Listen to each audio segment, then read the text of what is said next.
riding over some old cow trails on this old cattle farm here. Give me a minute. But I'm baling this beautiful Johnson grass today. It looked terrible in that video. And when I was editing, I was like, God, boy, people are going to rag me over this. Because it looked terrible. God almighty did it. It was too tall. It just looked awful. It looked a whole lot worse than it actually was when I was baling or cutting it. And even it is right now. It's turned out pretty good. But, of course, the two places I filmed was the two worst places where the Johnson grass was at. I didn't do it purposely either, but anyway, it's got a lot of crabgrass and Bermuda underneath it, but I kind of want to talk a little bit about that.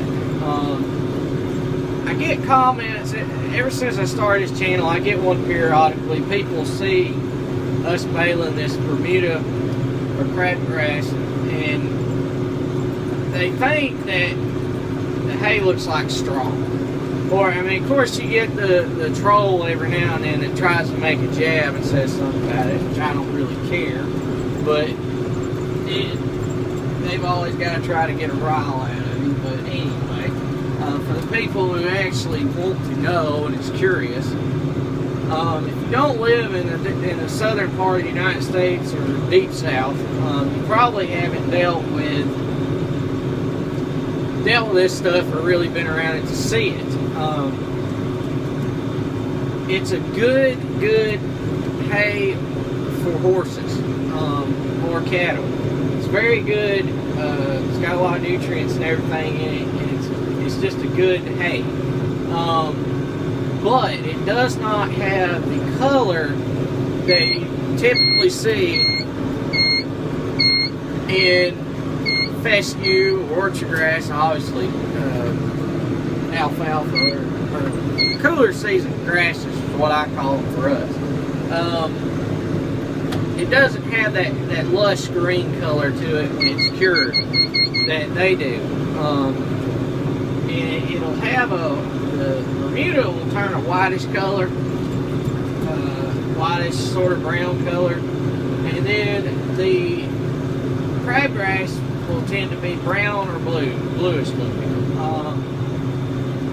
And if it's got a lot of green to it, I generally stay away from it because it's been baled too green. Unless you use preservatives, which I had never seen none of it baled with preservatives, and I knew it was. But it'll have a different color tint, which can, if you're not from here and you haven't lived here for a few years and you're buying it as a consumer, it can scare you. If you see it, a lot of people think is that been rained on, or is that too dry, or something like that, because that's the way your natural reaction. Because if you see fescue or orchard grass or something like that, the color that this stuff is, you think that it's had those issues. It's been rained on, or it's gotten too dry, or it's been bleached, or something else. But with this, it's just the way it cures out and looks. Now, if you cut it earlier in the year, around June, when it first starts coming up, and you spray it, Bermuda, you can get a little bit more of a greener look out of it, but there's a very small gap there.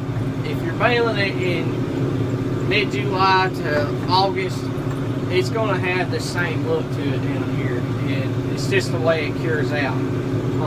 But it's a very good hay. I don't know what it would look like if you did it with preservative and baled it a little wetter than you normally would and just sprayed preservative on it, because I haven't ever done it. I would like to have a preservative tank and system to go on the square baler, so that way I don't want it for this, but I would like to have it for in the spring when I start square baling in April and early May, that I can have it for those days when you're out there and you went and you got the hay pretty close, and there's one of those spring storms coming, because obviously it's getting hotter every day and the weather's changing, and you're in a hurry trying to get it baled, but it's right on the breaking point of it too green and just right, and you're scared that it might mold or have a mildew dust in it, and you just it'd be nice to have it for that. For this, I don't know.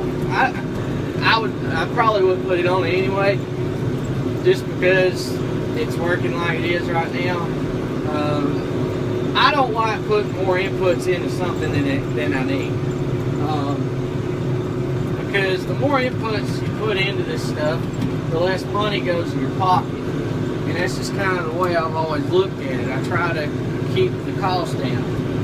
Now I'm very adamant with my fertilizer and keeping the weeds out and Johnson grass and stuff about that, but like equipment you can cut corners on, or just different things like using preservatives or whatnot, here we don't really need it, and you can get by without all that mess.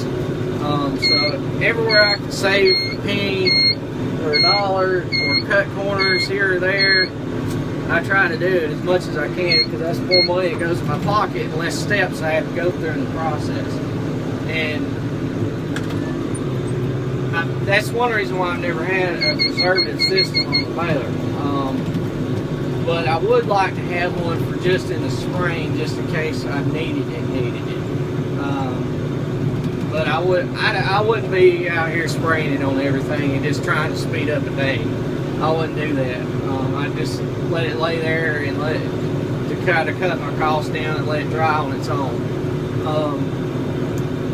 I know I'd assume up north the hay's probably a little greener because it's cooler up there when it's cured and everything than it is down here, but it's so hot down here that the hay will naturally, even fescue, will have a different tint to it than, say, other places that's cooler. We've had years where it was cool and I dried hay out and it looked just green as it could be, and I was afraid it was going to burn the barn down, even though my moisture tester was telling me it was dry. And when we had a cool summer, early summer and spring. But I just kind of wanted to touch a little bit on that, because I get questions and people comment about it all the time, and I just kind of, we're getting in that point we're going to be square baling a lot of this stuff, and I know that question's going to start popping up again, and I just want to let everybody know that the hay's fine. And two, the camera doesn't really show it like if you're here looking at it. I've noticed that too, even in the spring when we're baling fescue or something. It'll look browner on camera than it is in person. So keep that in mind too. But it does have a browner and wider tint to it than fescue or something, or orchard grass does. But anyway, thanks for watching. Please comment, rate, subscribe, and I'm going to keep baling. See you next time.